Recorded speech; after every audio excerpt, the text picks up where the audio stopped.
We have a wonderful program today. We're going to be talking about early ed program education, and I have two early ed experts here, and I'd like to introduce them. I'm going to start off here with Wendy Carter. Wendy coordinates our ECFE program on the south end, but also works basically throughout the entire school district. And then Sue Stenson, who's an early ed teacher and has been with the program for some time, and I always count on her for a lot of advice as it relates to the programming. I really appreciate you both being on this show. This is fantastic. Thank you. Thanks. And you know, I gotta say that I've been in Minnesota for a couple decades now, but I came from the state of Michigan, and when I came here, I still remember what an incredible quality program that the state of Minnesota has in the ECFE program. We take it for granted. It's a program that's designed for young children and their families, and more specifically, can you talk to our viewers a little bit about what ECFE is and who would participate in the program? Let's start with you, Wendy. Okay.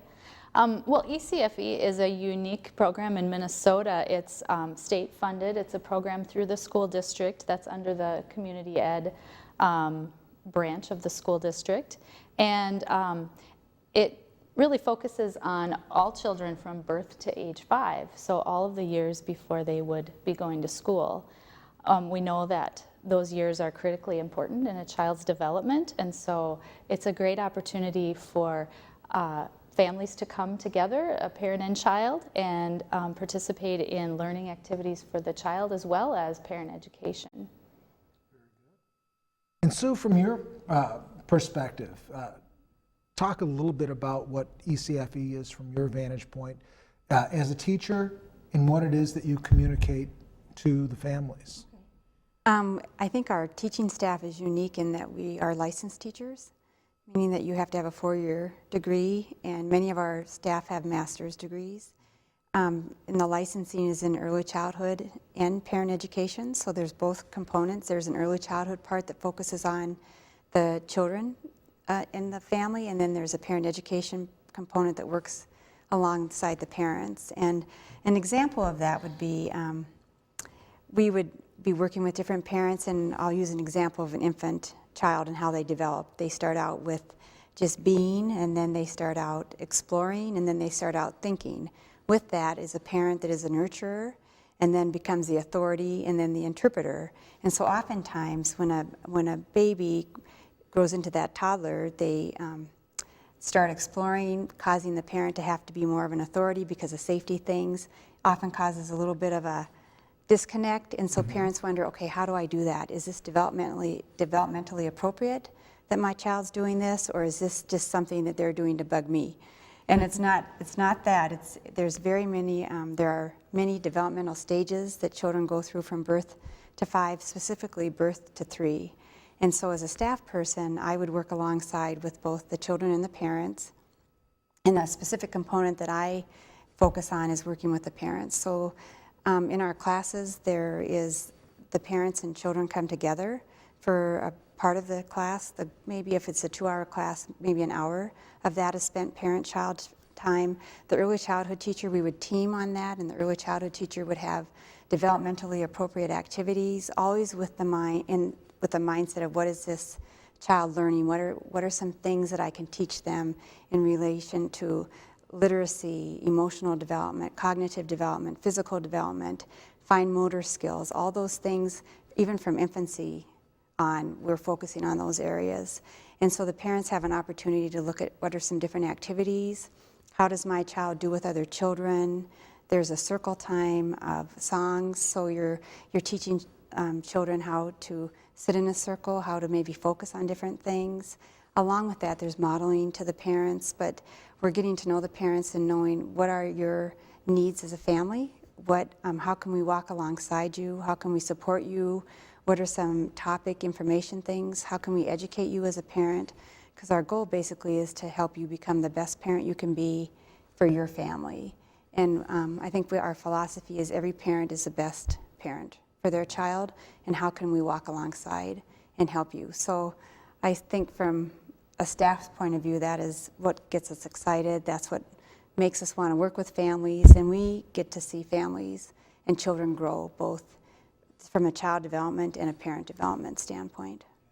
You know, that it's intriguing because that birth, especially through toddler age, parents are really experiencing things, some of them for the first times in their lives. And do you find that there's also that opportunity for parents to share with each other some of those experiences? And an example of that would be, we have a collaborative with Woodwinds Hospital, and so we have parents that come from birth to 3 months and 3 to 6 months. And I think what happens is parents come in, and when you're a new parent, you don't know what you don't know. And then you realize you know what you don't know, and how do I get that? And so as parents come together, they can support each other and encourage one another and say, you know what, I'm going through the same thing, or this is what worked for me, this is what was helpful for me. And I think many years ago we had that built in neighborhoods, and now this is a way of creating a neighborhood or a community that you can walk alongside and support each other. Plus the children get to know each other, you get to know other parents, you can decide that you're going to get together outside of classes. And it's just a way of building community, and a lot of parents will go on to the elementary schools with that community in place. And they're excited because when their child starts school, they know people that are in there. Well, it's a supportive, nurturing environment, not only for the children, but for the parents as well. I think that's so awesome. I also know that you have a number of sites, but our two major sites being Central Park in Woodbury and the Program Center in Cottage Grove, both beautiful sites. You folks do such a wonderful job of having those prepared for a wonderful educational environment for kids and parents. Can you talk, Sue, a little bit about what type of classes that you offer and when you offer these classes? Sure. I know there are a lot of quality preschool programs out there, but I think that's probably what really separates what you do in ECFE, which is basically a public program with the other programs, is that you are so open access to people of all cultures, of all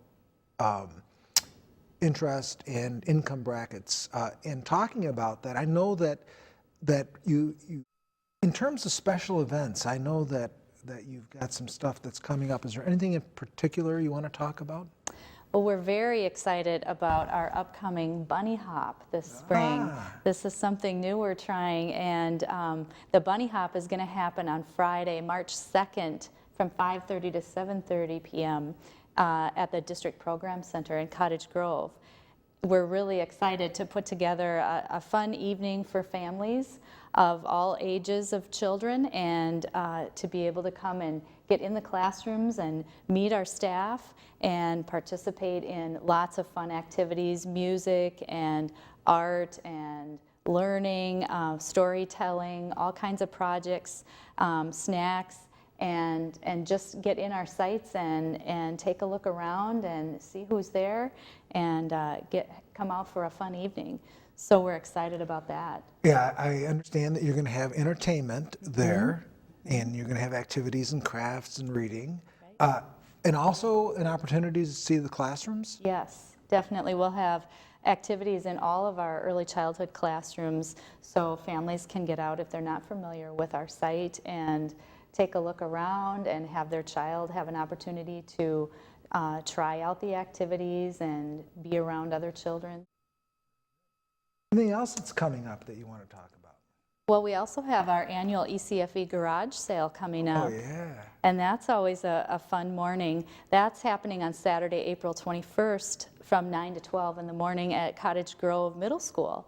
And we've been doing this several years now. It's a chance for if you need to clean out your closet and you have a lot of things that you no longer need, you can register and sell your items at the garage sale or donate. This is primarily things that are infant child centered, whether it be clothes and toys, not necessarily washing machines and Grandpa's guitar. Exactly. So clothing, books, toys, children's furniture, that sort of thing. It is probably the most extensive cornucopia of really cool child wear and toys that I've ever seen. Absolutely. It's a great place to find some new treasures if you're looking for something for your kids. Or to sell some, Or to sell something. Yeah. And And for where is that? That's at Cottage Grove Middle School, and registration and tags, if you're interested in selling, that begins on January 23rd. And you can find out more as well by going to our website. That date again for the garage sale is? Saturday, April 24th. Talking about ECFE, Early Childhood Family Education Program, learning opportunities for birth through 5 years of age, opportunities for learning opportunities not just for your children, but also for you as parents. It is a quality program, a quality initiative, and a really wonderful way to gain that first exposure into our schools, one that will last a lifetime. I encourage you to go out to our website, our school district website, our community ed website, they're linked, and check out the ECFE opportunities that are available. Registration information is there, and we're taking registration right now. I really appreciate